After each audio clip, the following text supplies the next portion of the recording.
Yan yung karatula, house in lot for sale. May contact number. Tapos, ngayon, not for sale na. Gustong pakialaman mga kababayan ni Hanilet. Si Hanilet po ay First District Representative Paulo Duterte said his father, former President Rodrigo Duterte, firmly rejects any plans to sell his home in Doña Luisa. Ang alam ko, tama, mayroon daw siyang sariling malaking bahay. Hindi yan ang bahay na kanyang tinitirhan. Sabi ni Pulong. Tama yung mga nababasa natin na mga reactions galing sa ating mga netizens. Yung maliit na bahay niya, pang frontman lang ni Digong. Pag nakalabas si Digong sa ICC, papauwi na daw nila si Digong sa kanilang mama. Ang mama niya si Merman, si Elizabeth Merman. Nagpapagang mga balita at pagtalakay sa mga isyu ng lipunan. Bulsa! Opinyon, banat at paglalantad sa katotohanan. Bulsa! What you see is what you get. You decide.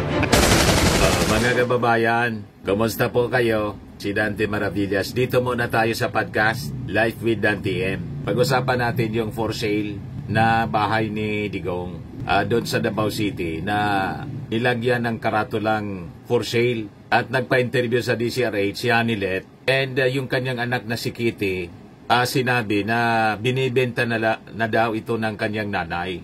Confirm nila ang rason mga kababayan sa interview ng DCRH, yung bahay daw malungkot na pagmasdan kasi wala nang nakatira, wala na si Digong kasi nandun na po sa ICC at siguro feel nila na malabo nang makabalik, ibenta na lang mga kababayan yung old house. Tapos lahat daw kasi doon, pati kwarto, pinalagyan ng PNP ng camera. So, mahirap. Nakamonitor. Di ba? O ngayon, ang latest development, pinawi po, inalis yung karatula. Hindi pumayag po si Pulong. Yan Duterte rejects plan to sell Davao home. Yan yung karatula, house in lot for sale. May contact number. Tapos, ngayon, not for sale na. Gustong pakialaman mga kababayan ni Hanilet. Si Hanilet po ay common law wife man lang mga kababayan ni Digong. Kung saan sila may anak, si Kitty Duterte nga po. Pag sinabi mong common law wife, relasyon lang po, live-in partner na hindi man po kasal. Live-in nga, pagka-live-in lang sila. Lang matagal na. So ito ngayon yung development ng balita, sabi dito sa report ng ABS-CBN. Davao City First District Representative Paulo Duterte said his father, former President Rodrigo Duterte, firmly rejects any plans to sell his home in Doña Luisa Village, Davao City despite the property being seen with a for sale sign over the weekend. Madaling sabi mga kababayan, nagdesisyon lang nito without consulting Digong. So, hindi man lang pala si Pulong. Hindi si Pulong ang kumontra, kundi mismo yung kanyang tatay. Mismong si Digong ang kumontra. So, kasi nakakulong na po si Digong, si Hanilet, nagdidesisyon na tungkol sa mga properties ang kanyang ka-live-in partner na si Digong without consulting yung tao mismo or even the family. Nabigla po si Napulong, pati si Sara siguro. Malamang inaway. Ano niyang karapatan mo na ibenta yung mga properties? Lalo yan, old house yan. May sentimental value. Sa bagay mga kababayan, hindi kayo nakalata. Mga kababayan, nung i-aresto si Digong, ang iserve yung warrant of arrest ng ICC through Interpol, ang nasa pangalan doon, dapat sumama sa eroplano to The Hague. Si Hanilet, kaya na-delay po, ayaw sumama, hindi sumama si Hanilet, kaya ang sumama na lang po si Mijaldea. Si Mijaldea po, so kailangan gawa ng document si Mijaldea na siyang kasama. Kasi yung si Hanilet, ang nasa document na kasama, siya yung kinakasama live-in partner, pinabayaan si Digong. Hindi sumama si Hanilet. Nang nandun na, pumasyal na lang po. Nakita ninyo? O ngayon, nagdidesisyon na mga kababayan si Hanilet sa kanyang sarili, sa mga properties ni Digong. Gustong ibenta, wala man palang kaalam-alam si Digong. In a text message interview with DCRH, Duterte's partner Hanilet Abansenia said, it pains her to enter the house alone with only 4 house helpers ever since the former president was brought to the International Criminal Court in The Hague. However, the for sale tarpaulin on the gate of Duterte's private residence has since been removed. Pinatanggal mga kababayan ni Pulong o kung hindi si Sara. Malamang, inaway si Anilet. Inaway, bakit man yan binibenta? Sa'yo ba yan? Nakapangalan ba yun sa'yo? Bakit ka nakikialam sa mga properties ng tatay? Sumusubra ka na niya. Ang dami mo ng pakinabang. Siyempre, may mga properties na rin siguro. Sabi, may mga negosyo po na hindi ko nasabihin kung ano mga negosyo.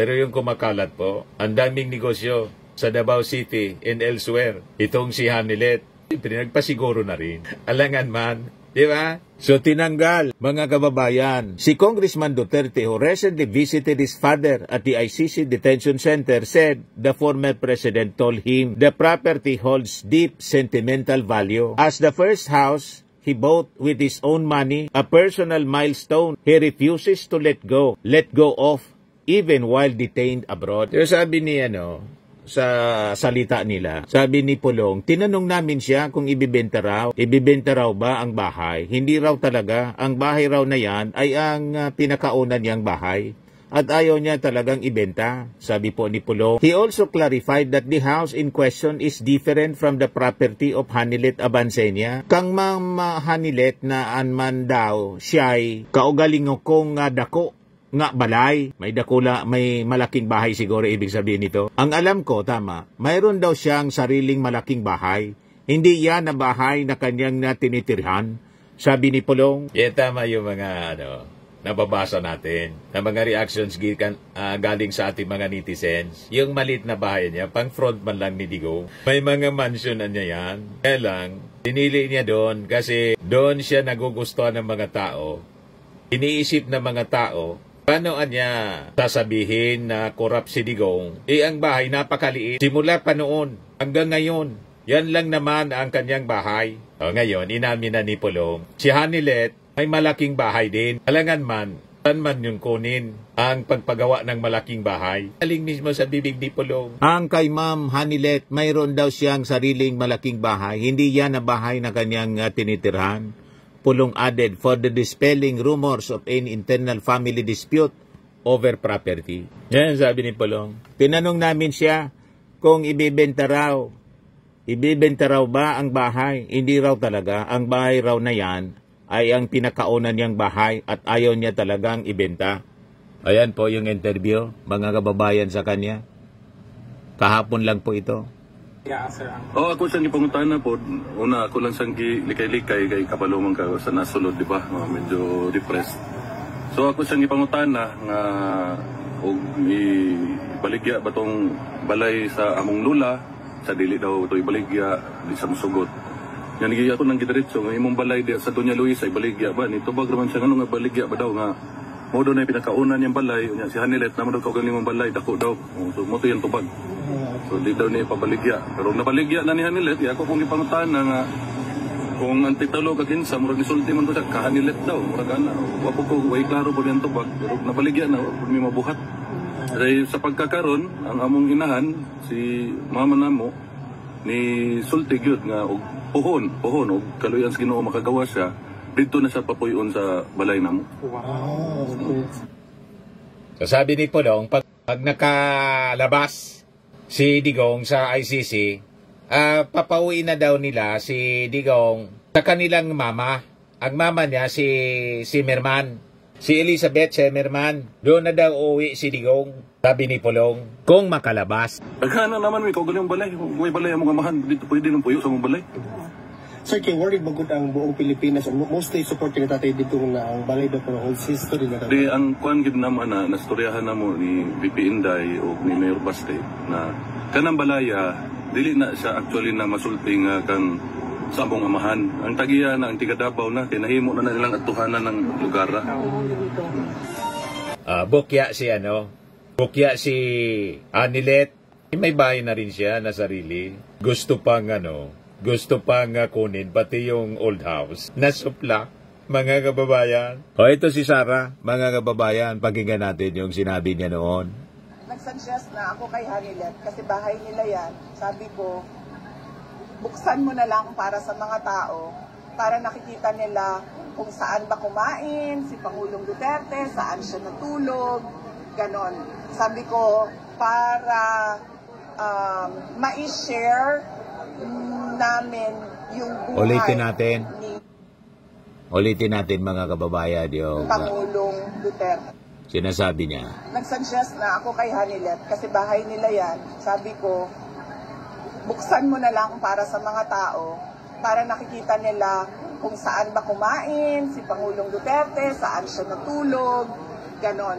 Sabi ko, para ma-share namin yung buhay ni Pangulong Duterte. So yun. Nagpapasalamat ako at sinabi ko na buksan na sa mga tao para nakikita nila, pwede silang pumunta doon, pumasok doon, dito siya natulog, dito yung CR niya, dito siya kumain, para dahil wala na siya dito sa atin, makita man lang ng mga tao the way he lived his life dito sa Davao City. Ayan mga kababayan. Ito yung kinikwento ka kanina. Wala daw passport. Hanilet declined to join Duterte to the Hague. March 11 yon nang i-aresto si Digong. March 13 itong kwento. Wala daw passport. Paano walang passport? Nagaling sila sa Hong Kong. Ano ba? Paano sila napunta sa Hong Kong? Walang passport. Di ba doon hindi kailangan ng passport sa Hong Kong?